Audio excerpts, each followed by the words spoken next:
이 시간은 오늘 하나님께서 우리에게 주신 말씀 함께 봉독해 올려드리도록 하겠습니다. 오늘 하나님께서 우리에게 주신 말씀은 마가복음 1장 14절에서 20절까지의 말씀입니다. 제가 봉독해 올려드리도록 하겠습니다. 요한이 잡힌 후 예수께서 갈릴리에 오셔서 하나님의 복음을 전파하여 이르시되 때가 찼고 하나님의 나라가 가까이 왔으니 회개하고 복음을 믿으라 하시더라. 갈릴리 해변으로 지나가시다가 시몬과 그 형제 안드레가 바다에 금을 던지는 것을 보시니 그들은 어부라. 예수께서 이르시되 나를 따라오라. 내가 너희로 사람을 낚는 어부가 되게 하리라 하시니 곧 그물을 버려두고 따르니라. 조금 더 가시다가 세베대의 아들 야고보와 그 형제 요한을 보시니 그들도 배에 있어 그물을 깁는데 곧 부르시니 그 아버지 세베대를 품꾼들과 함께 배에 버려두고 예수를 따라가니라. 아멘. 저는 한국에서 태어나 대한민국의 국민이 되었고 지금도 여전히 대한민국 시민권을 가지고 있습니다. 그런데 제가 한국 시민이 된 것은 제가 선택한 일도 아니고 제가 노력해서 된 일도 아니었습니다. 그래서인지는 몰라도 한국에 있을 때에는 제가 대한민국 시민권을 가진 대한민국 국민이라는 그 사실에 대해서 감사하지 못하고 살았던 것 같습니다. 하지만 저는 미국에 와서 16년 넘게 살아오면서 미국 시민권이 없이 외국인 신분으로 타국에서 살아가는 것이 얼마나 힘들고 서러운 삶인지 몸소 체험할 수 있었습니다. 미국에서는 시민권을 취득하기 위해서 오늘도 많은 사람들이 많은 돈과 시간과 노력을 투자하고 있습니다. 또한 시민권이 없기 때문에 많은 사람들이 직장에서 차별을 당하고 기본적인 의료 혜택이나 사회보장 혜택도 누리지 못하면서 살아가고 있는 그런 사람들이 너무나도 많습니다. 자, 이러한 일들을 저 자신이 직접 경험을 해보고 나서야 저는 한 나라의 시민권을 가진 한 시민으로 살아갈 수 있다는 것이 얼마나 감사한 일인지 비로소 깨닫게 되었습니다. 우리에게는 한국 시민권이나 미국 시민권보다 훨씬 더 파워가 있고 훨씬 더 가치 있는 시민권이 있는데 그 시민권은 바로 하나님 나라의 시민권입니다. 아멘? 우리 모두는 육신적으로는 이 세상에서 살고 있지만 동시에 영적으로는 하나님 나라의 시민으로 살아가고 있는 것이죠. 그런데도 우리는 우리가 하나님 나라의 시민이라는 그 사실을 종종 망각하고 살아가면서 그에 대해 감사하지 못하면서 그렇게 살아가고 있을 때가 너무나 많습니다. 오늘 말씀을 통해서 우리가 하나님 나라의 백성으로 부르심을 받는 것이 얼마나 감사한 일인지, 그리고 하나님 나라의 부르심을 받은 사람들이 이 땅에서 과연 어떠한 삶을 살아가야만 하는지를 여러분과 함께 생각해보는 시간을 갖고자 합니다. 성경은 처음부터 끝까지 하나님 나라에 관한 이야기라고 제가 여러 번 말씀드렸습니다. 창세기에 나오는 에덴 동산은 하나님께서 우리 인간들을 위해 준비하신 첫 번째 하나님 나라입니다. 그러나 첫사람 아담은 하나님의 명령에 불순종함으로 그 하나님의 나라에서 쫓겨나고 말았습니다. 창세기 3장 24절 말씀이죠. 하지만 하나님께서는 첫사람 아담이 잃어버린 그 하나님의 나라를 회복시키시기 위해서 마지막 아담이신 예수 그리스도를 우리 가운데 보내주셨습니다. 오늘 본문 14절 말씀을 다시 한번 읽어보겠습니다. 요한이 잡힌 후 예수께서 갈릴리에 오셔서 하나님의 복음을 전파하셨다라고 기록을 하고 있습니다. 자, 여기서 요한이 잡힌 후란 침례 요한이 투옥이 된 이유를 말하는 것이죠. 마태복음 3장 13절과 14절 말씀을 보시면 이렇게 말씀하고 있습니다. 전에 헤롯이 그 동생 빌립의 아내 헤로디아의 일로 요한을 잡아 결박하여 옥에 가두었으니 이는 요한이 헤롯에게 말하되 당신이 그 여자를 차지한 것이 옳지 않다 하였습니다. 자, 분봉왕 헤롯, 이 헤롯 안티파스죠. 분봉왕 헤롯이 자기 아내를 버리고 자기 이복 동생의 아내이자 자기의 또 다른 이복 동생의 딸이죠. 딸인 조카 헤로디아를 아내로 삼은 것에 대해서 침례 요한이 책망을 하자 그를 결국 감옥에 가두어 버린 것입니다. 자, 다른 복음서들에서는 예수님의 그 공생의 사역이 시작된 이후에도 침례 요한이 계속해서 사역한 것으로 기록을 하고 있습니다. 하지만 마가복음은 독특하게도 침례 요한이 감옥에 갇혀서 더 이상 사역을 할 수 없게 된 이후에야 비로소 주님이 사역을 본격적으로 시작하셨다라고 그렇게 소개를 하고 있습니다. 그 이유는 무엇일까요? 그것은 제 생각에는 조연에 불과한 침례 요한 대신에 주연이신 예수 그리스도를 보다 부각시키기 위한 그러한 마가의 의도라고 저는 생각합니다. 다시 오늘 본문 14절 말씀을 보시면 예수께서 갈릴리에 오셔서 하나님의 복음을 전파하셨다라고 그렇게 말씀을 하고 있습니다. 자, 지난 시간에 살펴봤던 것처럼 마가복음 1장 1절을 한번 보시면 하나님의 아들 예수 그리스도의 복음이라고 표현을 하고 있습니다. 그런데 오늘 본문에는 하나님의 복음이라고 표현을 하고 있죠. 자, 하나님의 아들 예수 그리스도의 복음이라는 표현은 복음의 사명을 감당하시는 주체, 그 분이 사명을 감당하시는 분이 실제로 감당하시는 분이 바로 하나님의 아들이신 예수 그리스도이심을 강조하는 표현이라고 할 수 있어요. 반면에 하나님의 복음이라고 할 때는 이 표현은 복음의 사명을 예수 그리스도께 맡기신 분, 사명을 주신 분이 하나님이심을 강조하는 표현이라고 할 수 있습니다. 사실 같은 거죠. 그 두 복음은 같은 복음입니다. 마지막 아담이신 예수님께서는 첫째 아담이 잃어버렸던 이 하나님의 나라를 회복하시기 위해서 이 땅 가운데 오셨습니다. 여러분, 지난 시간에 우리가 살펴본 것처럼 하나님 아버지께서는 예수님이 침례받으신 그 시간에 어떻게 하셨습니까? 이는 내 사랑하는 아들이다 라고 그렇게 음성을 통해 확증을 해주셨어요.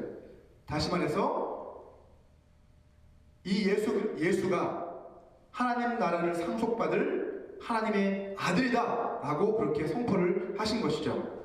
또한 첫째 아담이 에덴에서 마귀에게 시험을 받았던 것처럼 마지막 아담이신 예수 그리스도께서도 광야에서 마귀에게 시험을 받으시는 것을 우리는 지난 시간에 살펴봤습니다.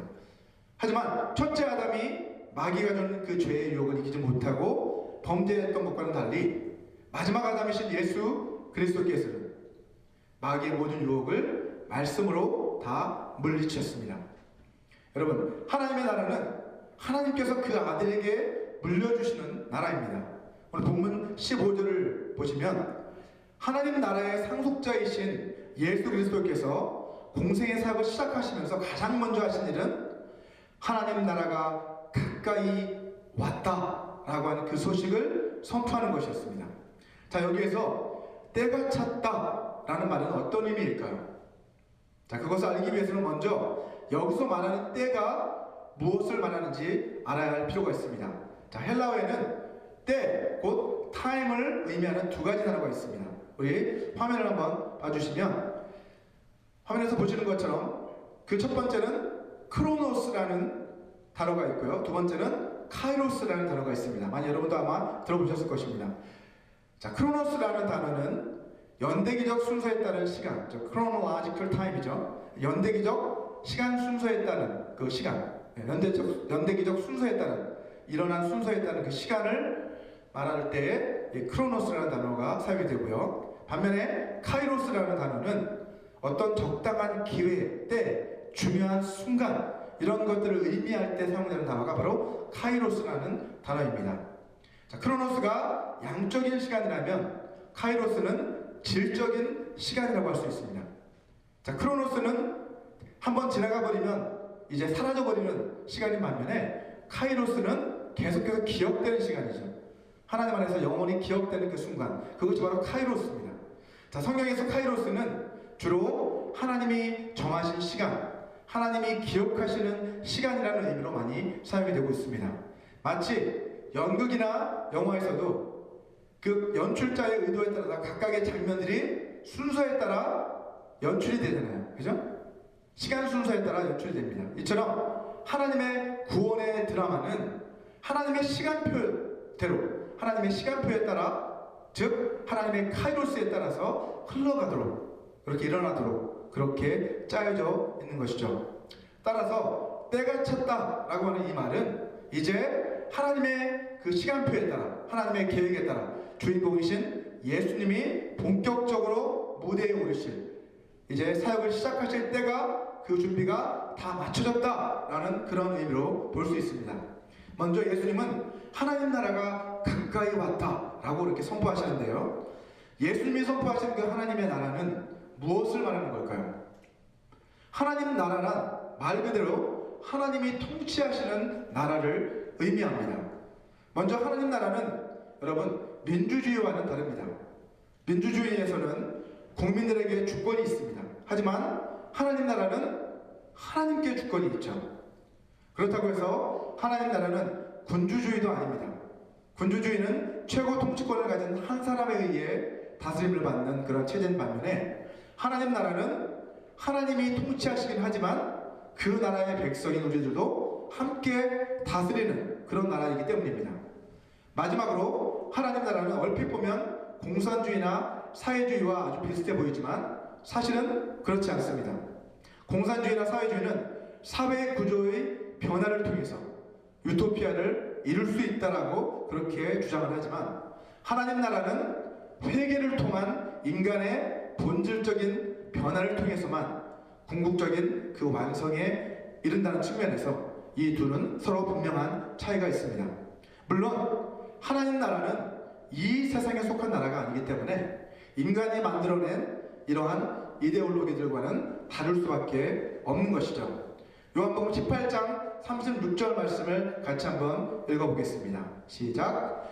예수께서 대답하시되 내 나라는 이 세상에 속한 것이 아니니라. 만일 내 나라가 이 세상에 속한 것이었더라면 내 종들이 싸워 나로 유대인들에게 넘겨지지 않게 하였으리라. 이제 내 나라는 여기에 속한 것이 아니니라 라고 그렇게 분명하게 말씀을 하셨습니다. 빌라도는 예수님을 유대인의 왕으로 그렇게 생각했습니다. 사실 예수님은 이 세상에 속한 나라의 왕이 아니라 하나님 나라의 왕으로 오셨는데 빌라도는 그렇게 오해를 한 것이죠. 여러분, 전에도 말씀드렸던 것처럼 왕국이 이루어지기 위해서는 다스리는 왕이 필요하고 그 다스림을 받는 백성이 필요하고 또 그 백성들이 거주할 영토 혹은 영역이 있어야 한다고 말씀드렸습니다. 여러분, 하나님 나라의 왕은 누구십니까? 하나님 나라의 상속자이신 예수님이시죠. 자, 우리는 이제 그분의 다스리심을 받는 하나님 나라의 백성입니다. 그리고 우리는 장차 들어가서 거할 처소가 준비되고 있습니다. 자, 본문 15절을 보시면 예수님은 하나님의 나라가 가까이 왔다라고 이렇게 선포하고 계신데요, 하나님 나라가 가까이 왔다라는 것은 도대체 어떤 의미일까요? 왜 예수님은 하나님 나라가 여기 와 있다 이렇게 말씀 안 하시고 가까이 왔다라고 그렇게 표현하신 걸까요? 먼저 그것은 하나님 나라의 왕이신 예수님이 이 땅에 오심으로써 하나님 나라가 이미 이 땅 가운데 임하기는 했지만 아직 완성되지는 않았다는 의미를 포함하고 있습니다. 또한 이것은 예수님께서 천국을 겨자씨에 비유하셨잖아요. 하나님 나라는 마치 땅에 뿌려진 작은 겨자씨가 점점 자라서 나중에는 공중에 새들이 깃들일 만큼 아주 큰 나무가 된다라고 그렇게 말씀하셨던 것처럼, 하나님 나라는 지금 우리들이 보기에는 아주 보잘것없어 보이지만, 정말 와 있는지 안 왔는지 알 수 없어 보이지만, 이제 곧 그것이 점점 더 확장되어서 결국 이제 드러나게 될 것임을 이 말씀은, 가까이 왔다는 그 말씀이 내포하고 있다는 것이죠.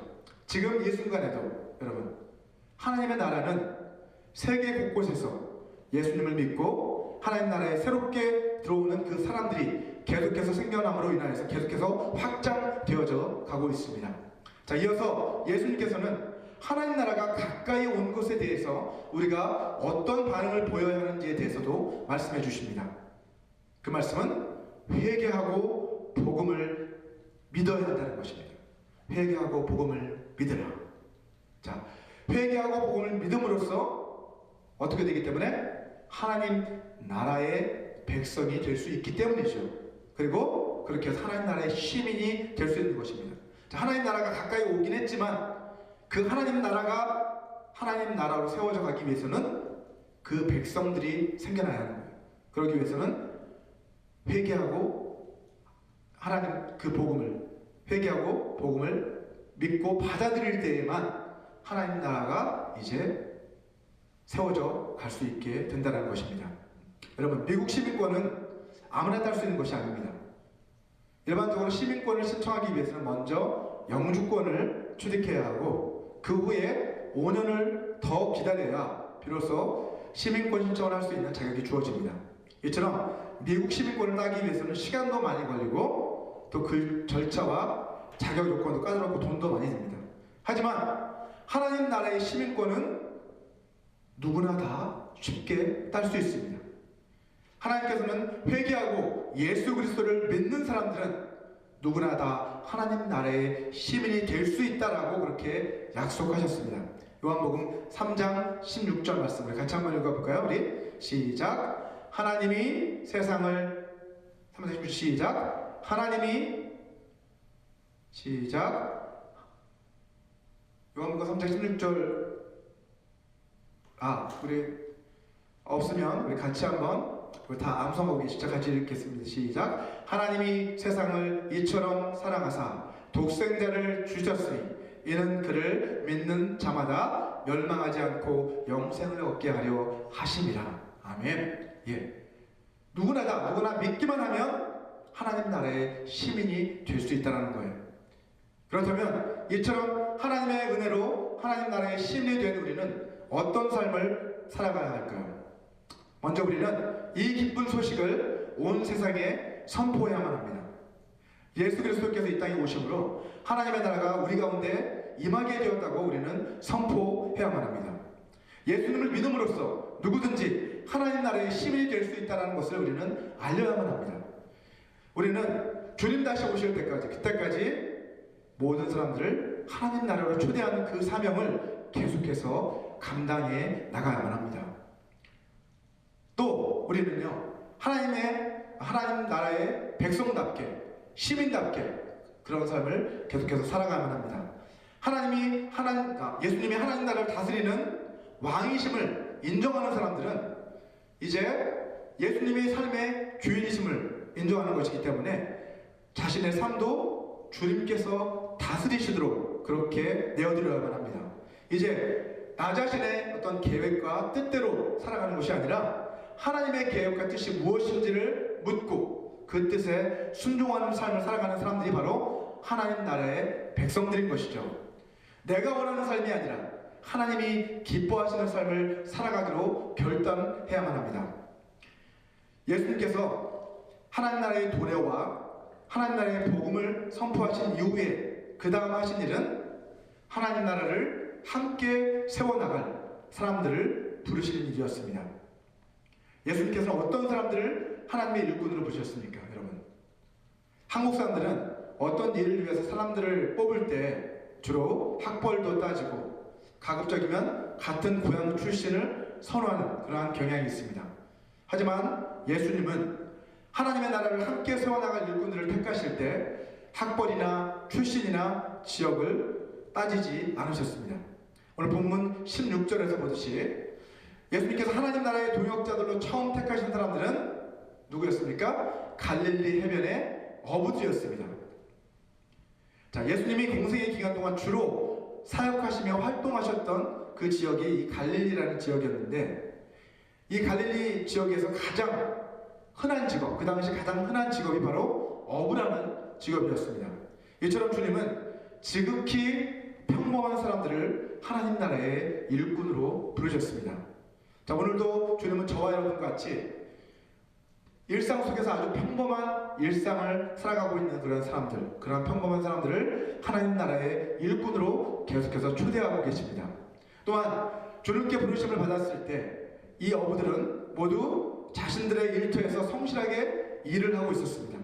시몬과 안드레는 물고기를 잡기 위해서 바다에 그물을 던지고 있었고요. 본문 19절에서 보듯이 야고보와 요한은 아버지 세베대와 함께 배에서 그물을 손질하고 있었습니다. 자, 이처럼 주님께서는 자신에게 맡겨진 그 일을 성실하게 감당하는 사람들을 하나님 나라의 일꾼으로 부르십니다.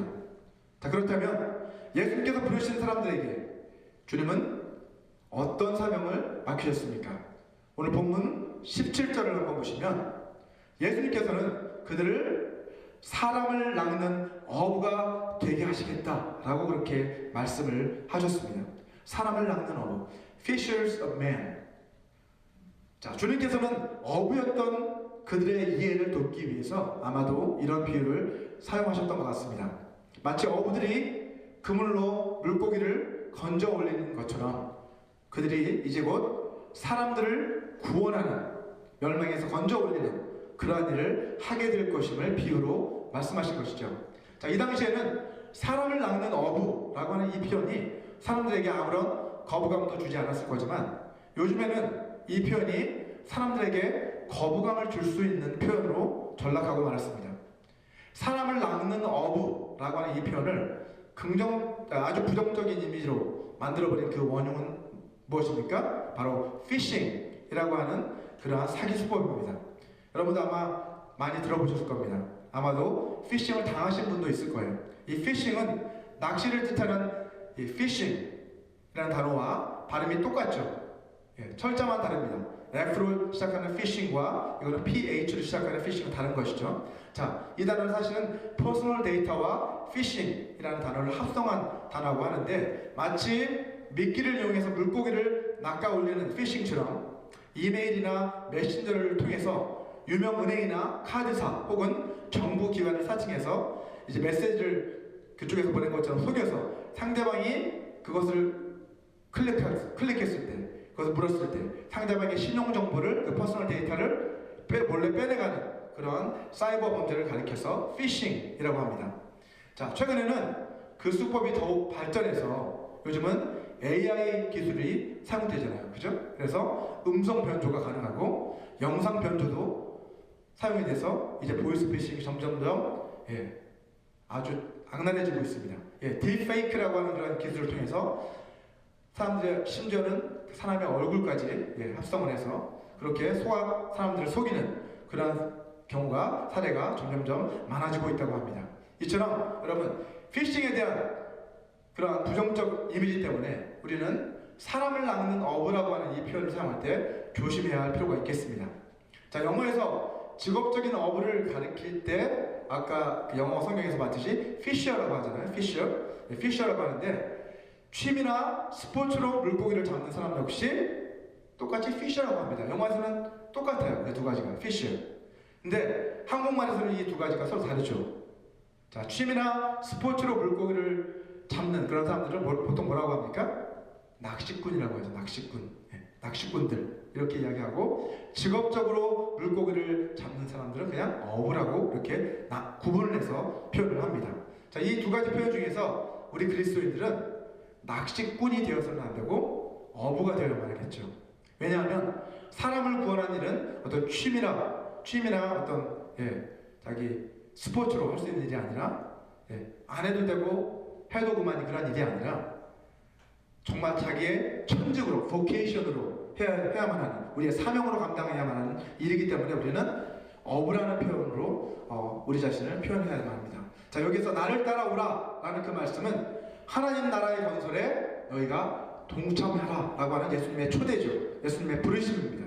자, 지금까지는 자기가 자기 자신의 인생의 주인이 되어 살아왔다라면 이제부터는 하나님 나라의 왕이신 예수님을 인생의 주인으로 모시고 그렇게 살아가는 그러한 하나님 나라의 동역자로 함께 일해달라는 그러한 예수님의 부르심입니다. 자, 이러한 부르심을 받은 사람들은 이제 어떠한 반응을 보였습니까? 오늘 본문 18절과 20절 말씀을 보시면 자, 이 두 구절 모두 어떤 단어로 시작됩니까? 곧 immediately라고 하는 그런 단어로 똑같이 시작되고 있는 것을 볼 수 있는데, 자, 이것은 그들이 예수님이 부르실 때에 즉각적으로 immediately 반응했다라고 하는 것을 말해주고 있습니다. 자, 그들은 예수님의 부르심을 받았을 때 주저하지 않고 그 즉시 모든 것을 버려두고 예수님을 따랐습니다. 이처럼 예수님을 따르는 일은 과감한 결단이 필요한 일입니다. 하지만 그것은 무모하게 결정하는 것이 아닌 것이죠. 자, 마가복음에는 나와 있지 않지만 요한복음을 한번 보시면 이들이 예수님을 따르기로 결정하는 그 과정이 보다 더 상세하게 기록이 되어 있습니다. 먼저 요한복음 1장 40절부터 42절까지의 말씀을 보시면 이렇게 기록을 합니다. 요한의 말을 듣고 예수를 따르는 두 사람 중에 하나는 시몬 베드로의 형제 안드레라. 그가 먼저 자기의 형제 시몬을 찾아 말하되 우리가 메시아를 만났다 하고, 메시아는 번역하면 그리스도라. 데리고 예수께로 오니 예수께서 보시고 이르시되 내가 요한의 아들 시몬이니 장차 게바라 하리라 하시니라. 게바는 번역하면 베드로라. 자, 이 요한의 기록을 보면 이것은 이미 예수님께서 그들을 동역자로 부르시기 이전에도 예수님에 대해서 그들이 알고 있었다라는 것을 말해주고 있어요. 상황을 한번 정리를 해본다면, 본래 안드레는 침례 요한의 제자였는데, 침례 요한이 예수님에 관해 전하는 그 말을 듣고 나서 예수님의 제자가 되었습니다. 안드레가 처음으로 예수님의 제자가 됐고, 안드레는 이제 그 형제인 시몬 베드로에게 전도를 하는 거죠. 그래서 결국 베드로도 예수님의 제자가 되었다는 것을 우리는 확인할 수가 있습니다. 자, 이러한 과정들이 있었다는 거죠. 그냥 예수님이 부르셨을 때 곧바로 배에서 따라갔지만, 이것은 마가의 어떤 그러한 표현법이고, 모든 과정들을 생략하고 정말 즉각적인 반응을 강조하기 위해 그렇게 표현한 것이고, 사실은 이 배후에는 예수님을 알게 되는 그러한 알아가는 과정들이 있었다는 것입니다. 자, 마침내 그런 과정을 거치고 나서 그들은 이제 예수님을 그 즉시 따라가야 되겠다라고 하는 그러한 결단을 그 자리에서 내릴 수 있게 된 것입니다.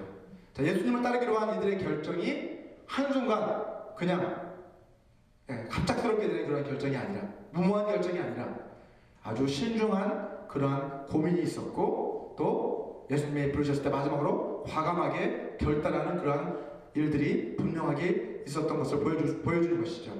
또한 오늘 본문 16절에서 20절까지의 말씀에는 이제 주님을 우리가 따르기 위해서 우리가 무엇을 내려놓아야 하는지에 대해서 말씀을 하고 있습니다. 이나마 목사님이 쓰신 예수님짜리라고 하는 그런 책을 보게 되시면 거기에 우리가 주님을 따르기 위해서 포기해야 할 세 가지를 알파벳 P로 시작되는 세 개의 영어 단어로 잘 요약을 해주고 있는데, 그 단어들이 바로 possession, 그리고 people, 그리고 plan이라고 하는 단어들입니다.